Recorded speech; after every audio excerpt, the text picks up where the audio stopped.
Guys, maglalakad tayo ngayon papuntang Masin. Ang oras na ay 10:15. Ay, 10:05.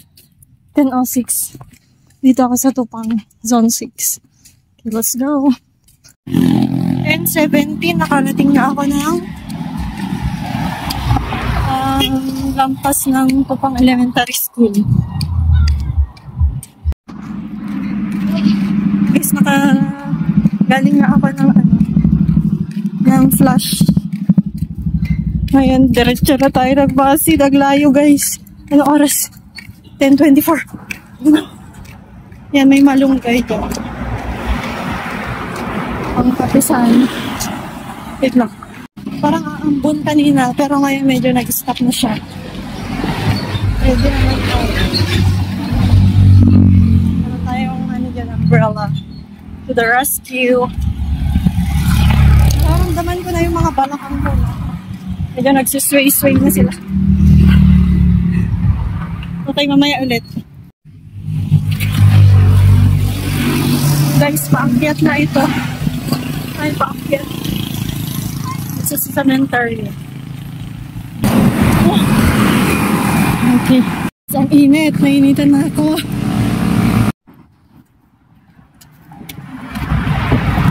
Guys, ang init. Nainitan na ako. Tanggalin ko na itong jacket. Ha? Makangit eh. SPM. Guys, andito na tayo sa may Alcala Park na yan. Maambon na guys. Dito na tayo sa plaza.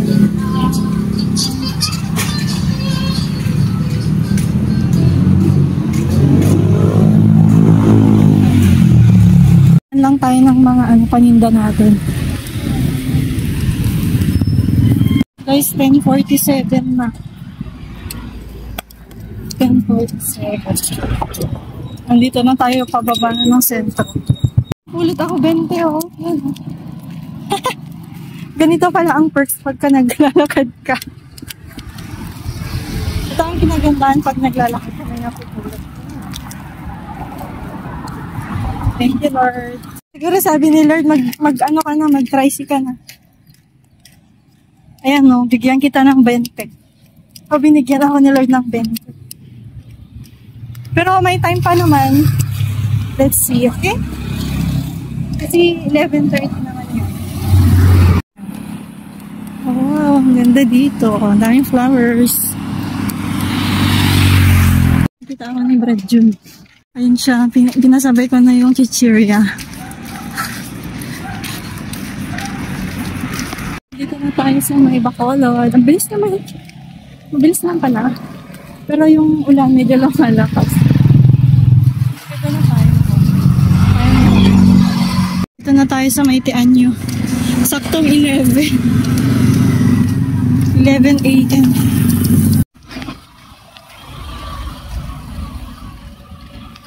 Yan, pumasok na tayo ng Eskinita, guys. Ay, pumasok na tayo dun sa may paloob.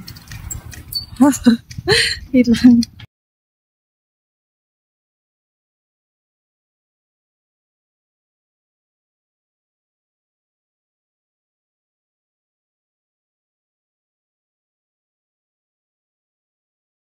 Guys, napaunaw ako kasi pataas na tayo.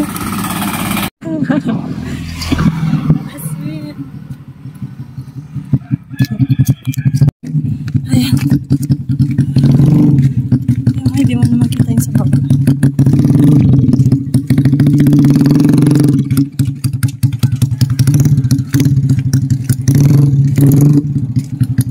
Ayan.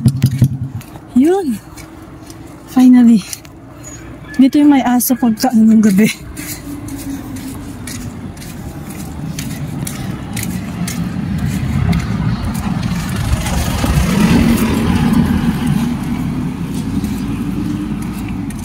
Sure.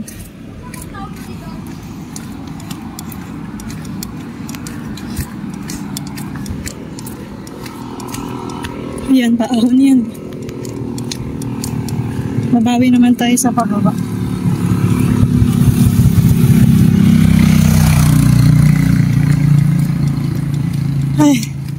pababa guys, yung ano mo, yung sikimura mo masakit. Kasi parang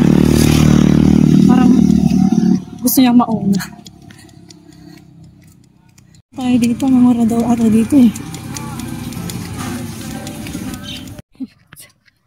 Bumili tayo ng mga kape, no? Ayun, tinanggal ko na yung jacket ko kasi ang init. Ay! Ayun guys, malapit na tayo. 11:40 na. 15 minutes na lang. Malapit naman na. Ang presko na, nape-presko na ako dito kasi wala na masyadong sasakyan. Tapos, tinanggal ko na yung jacket ko. At malapit na tayo. Kung ulitin ko pa ba't ulit? Siyempre naman, para makatipid. Kapag walang pamasahe, yun, pwede ka maglakad. Diba? Hindi naman siya mahirap guys kasi wala na rin akong way ng exercise. At ito yung nakita kong paraan para makapag-exercise. Lalo na yung mga balabalakang natin. Diba? Kailangan na.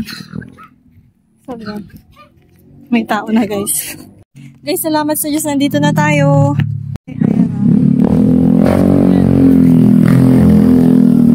Nandito na tayo. Finally. Walang oras na ay 11:17. Tamang-tama lang yung ano natin. Kasi sabi dun sa Google Map, 1 hour and 16 minutes, may mga dinadaanan pa tayo. So, hindi pa tayo ng dumaan pa tayo sa dalawang store. So, yun. Siguro mabilis na yung paglakad ko. Nasa 20 km per hour. So, yan guys. So, bye-bye. Salamat sa Diyos.